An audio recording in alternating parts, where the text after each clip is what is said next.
Салют, people! С вами Human, кусочек полезной и вкусной информации. Погнали! Ну что, ребятушки, сегодня мы с вами посмотрим на RTX 3090 Ti, на ее ценник и ее охлад, и охлад у партнеров. Расскажу вам о еще одной дополнительной возможности и причине, почему видеокарточки могут подешеветь. Поговорим с вами за SSD-шники, твердотельные накопители, их активное охлаждение, может быть даже жидкостное. О интересном предзаказе от Blizzard для ее конкретной игры. Ну и как киберспортсмены помогают нынче Украине в гуманитарной помощи.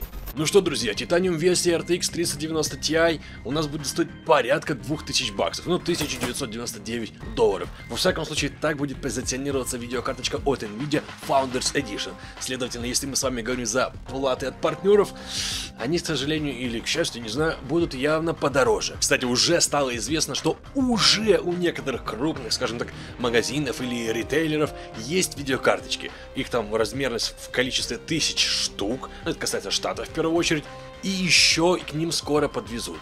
То есть на данном этапе, конечно, есть еще и вопрос, насколько сильно это актуально, много это или мало, потому что пока не ясно. Ведь нужно понимать, это не какая-то там 3060 или 3060 Ti, условно говоря, бюджетный вариант, ну или 3050, да, ну это прям вообще уже ультрабюджетно.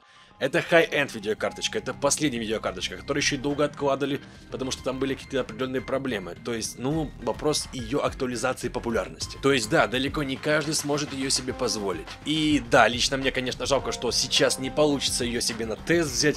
Собственно, для этого теста нужно и по железу помощнее, чем у меня в сборке. Тестовый стенд нужен. Поэтому, ну, как выйдет, так выйдет. Будем опираться с вами непосредственно на результаты тестирования всего этого осмотра детального от наших коллег. Ну, хотя бы так. Ну, а пока что у нас с вами есть небольшой кусочек теста из 3D Mark. В итоге, Titanium версия оказывается на 7% быстрее, нежели обычная ванильная 3090. И, кстати, к слову, очень важно, этот тест был проведен на картах от одной компании. А это важное уточнение, потому что так или иначе у партнеров видеокарточки могут отличаться. Что визуально по материалу, что, собственно, и по внутрянке. Ну, допустим, у кого-то будет уже повышенная частота или разогнанная завода, у кого-то нет, будет в базе. И, кстати, вот что еще интересно. Есть ряд карт, которые основаны на V-образной конструкции печатной платы. А это слегка схоже на модифицированную плату 3090 Founders Edition. И это явно больше относится к тем же картам от Gigabyte Aorus Extreme и Gaming OC. И более того, уже ряд партнеров продемонстрировали свои интерпретации новых карт. Ну вот, как та же Aorus Extreme Water Force, которая с 360 мм радиатором и мощность которого сравнима даже с Sapphire RX 6900 XT Toxic Extreme. Или даже EVGA RTX 3090 Kingpin Hybrid. Ну а если говорить о карте с жидкостным охладом, то на момент данного видео подтверждено, что для охлада существует 2 слота. Это, к слову, о том, почему воздух будет на 3, если не на все 4 слота. Естественно, да, есть и геймерские варианты карт, как тот же Zotac AMP Extreme Holo. Ну а мучить характеристиками, техническими характеристиками я вас не буду на данной видеокарточке. Во-первых, мы уже с вами примерно называли ранее в предыдущих роликах. Ну а во-вторых, смысл повторяться, плюс я думаю, мы с вами просто сакцентируемся уже потом, когда там будут тестирования, результаты и так далее, мы это с вами проговорим по новой. И, друзья, не в первый раз и не в последний хочу поблагодарить вас, тем, кто поддержал проект, особенно сейчас Human вас, в частности и меня, чтобы продолжалась деятельность. Это касается и ваших разовых донатов на Donation Alerts, и вашей месячной подписки на Patreon, и месячной подписки, естественно, на Boosty. Кому-то покажется, что это какие-то мелочи и так далее, но на данном этапе эта финансовая часть достаточно важна, чтобы видео продолжали выходить каждый день и далее. И в нынешних реалиях в интернете и так далее. Поэтому мой вам отдельный поклон еще раз тем, кто поддержал. Ну а тех, кто хотят вдохнуть дополнительно жизнь в проект Human Bust, наполнить паруса, чтобы наш корабль и дальше плыл куда нужно по заданному вектору. Ссылочки оставлю в описании, буду вам признателен, если вы поспособствуете, ну скажем так, оживлению и продвижению проекта. Буквально недавно я вам рассказывал, где и как сейчас снизились ценники на видеокарты, поэтому повторяться не буду, можете глянуть в этом сюжете. Но сегодня есть дополнительная информация. Ныне Asus — это первая фирма, которая официально объявила о снижении цен и их причине. И это четко подтверждено у наших коллег, которые, брали эту информацию от Asus. Проект называется IT-проект PC Gamer. И вот вам пример. Asus RTX 3070 Ti TUF Gaming OC. Это первая видеокарта, цена которой упала до $700, то есть 699, если быть точным. Да и стоит учесть, что RTX 3070 Ti является одной из самых популярных на розничном рынке. Ну вот некий такой средний сегмент. Я бы даже сказал, скорее, геймерский. Но, ребятки, давайте по чесноку. Ни одной RTX 3070 Ti мы едины. Она тоже, собственно, не шибко там и дешевая может быть в определенных регионах. Но здесь у нас есть еще и RTX 3060. Особенно в лице Asus RTX 3060 KO V2 OC за $449. Да, это все еще выше от RC на 120 зеленых, но тем не менее. А далее не менее интересно, но мы ведь с вами не можем ограничиться хорошими новостями только о видеокарточках. Правильно. Ну так вот, уже всплыла информация от Управления торговым представительства США, то есть на данный момент восстановлен 352 продукта в список исключений, который регулирует китайский импорт. И кто вдруг не в курсе, ранее этот список, этот перечень был по таким повышенными карательными мерами, там использовались эти карательные меры между, скажем так, экономической торговой войной между Китаем и Штатами. Да, друзья, список там громадный, позиций много, несколько сотен, но для нас с вами в контексте именно нашей сферы важен главный параметр – это печатные платы. И здесь прям процитирую, как расшифровываются печатные платы в целом. Сборки печатных плат для рендеринга изображений на экраны компьютеров. А значит, речь идет и о материнских платах, и о видеокартах, и о ноутбуках, и даже о консолях, ну и ряд других железок. А все это означает, что большая часть плат, которая идет непосредственно от Китая, там, в те же Штаты, будут дешевле в определенном промежутке, в определенном интервале процентов. От 7 до 25. То есть получается, что снижение цен на те же графические процессоры, в целом на видеокарты, стоит ждать минимум на 10%. Ну что ж, поглядим. Я думаю, ни для кого не секрет, что изначально SSD-шники, неважно в каком виде, NVMe, не NVMe, позиционируются как маленькие, быстрые, твердотельные накопители при работе с данными, при их обработке. Да, конечно, дорогие, но понятное дело. Но поскольку мы знаем все тенденции нынешних улучшений технологий, особенно в частности тех же видеокарт, чем оно производительнее, чем оно быстрее, чем больше профита, тем больше оно и греется. К слову, уже SSD-шники 4-го поколения получают активное охлаждение. Это уже не какой-то там вау-нонсенс. А в будущем, я думаю, вы понимаете, что это станет еще более массовым. Особенно, когда SSD-шники переходят на PCI Express 5.0, где греться они будут еще больше. Мы, кстати, с вами не так давно смотрели в сюжетике о том, как SSD-шники там вместе с другими комплектующими, по-моему, центральным процессором, воединую систему объединяют и делают охлад жидкостный. То есть на SSD-шник пускается уже водичка, не только кулеры или там даже пассивные радиаторы. Хотя, собственно, вот у меня SSD-шники стоят, последние даже, которые мы с вами обозревали там в какой-то период при подключении, да, PCI Express, уже, по-моему, 4-ки, да, уже не помню, забыл, ребят.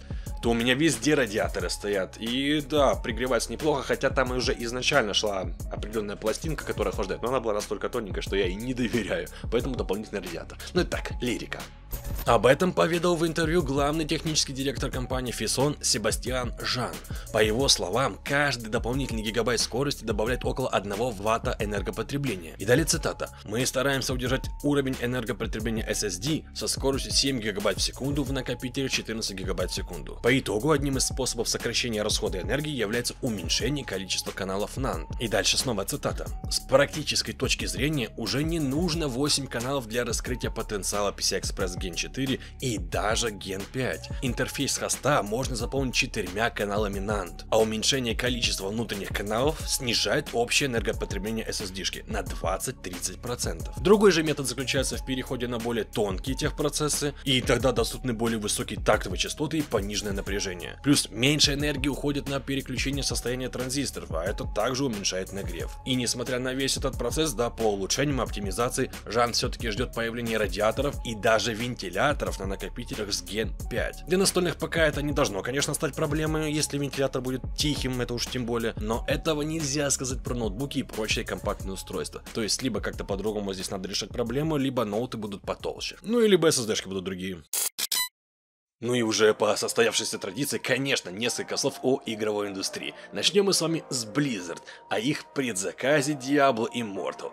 Уже есть вариант того, что вы сможете предзаказать игру через App Store, потом получите оповещение, игра пока не вышла. Вот, есть, конечно, еще и возможность через Google Play, и, насколько я знаю, там это была возможность приобретения предварительного заказа раньше. Но компания Blizzard решила сделать из этого, скорее всего, что-то более такое популярное, потому что, ну, предзаказал, да и забыл. А здесь они замутили что-то типа такого конкурса или что-то в этом роде. Итак, если Diablo Immortal наберет 30 миллионов предзаказов, то все игроки получат награду декоративную харадримскую броню. И чтобы вы понимали, для получения данного набора также важно будет пройти обучение в течение первого месяца после релиза игры. По здешней легенде, по легенде лора игры, комплект брони посвящен братству Харадримов, древнему ордену магов и чародеев, известных архангелом Тираэлем. Он окружает воина золотой аурой совершенства и трансформируется в соответствии с боевыми навыками своего владельца, при этом создавая неповторимый образ для каждого класса. Плюс нужно понимать, что изменение внешнего вида искателя приключений — это важная тема для разработчиков Diablo Immortal. Именно по этой причине ей уделено особое внимание в отдельном материале. Конечно, будут и косметические преображения внешнего вида героя и привязанные к смене класса. Но и стоит помнить, что Diablo Immortal — это условно бесплатный экшен-проект. RPG экшен проект от Blizzard. Ну а говоря за дату выхода самой этой игры, что iOS, что Android, увы, ребятки, к сожалению, пока что неизвестно.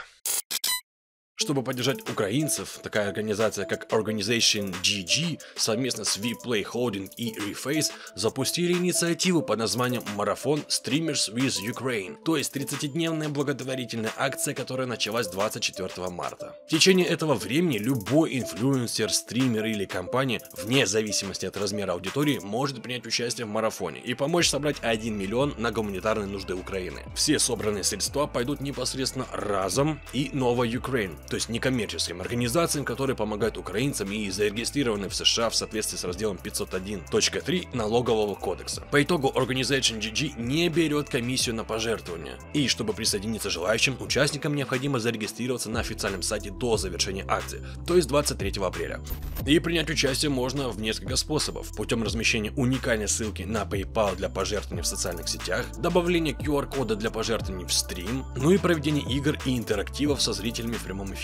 Более того, у зрителей также будет возможность поиграть в одной команде или посоревноваться с профессиональными киберспортсменами, ну или даже стримерами в ту же CSGO, Call of Duty или Apex Legends, допустим, с Данилом Дэнди и Шутиным, Ярославом Паша Бицепс Яжембовский и другими. Информация обо всех мероприятиях, включая рейтинг всех доноров и участников акции по сбору средств, будет на сайте. Ну а минимальные требования и обязательства по продолжительности от компании пока что, пока не знаем. Ну то есть информации нет, она отсутствует. Якоб Пимп Винниче, Майкл Thind, Макмахан и другие уже согласились принять участие. Ну а компанию поддержит более 15 агентств талантов, включая Fantasy Expo, Evolved, Ader Gaming, Prodigy и AFK Creators. К тому же к инициативе присоединяются геймеры-профессионалы из ведущих киберспортивных организаций: Висла Краков, Эйго и так далее. Ну а на сегодня, ребятки, у меня для вас все. С вами, как всегда, был Human, и как всегда, если есть возможность, кайфовой вам игры.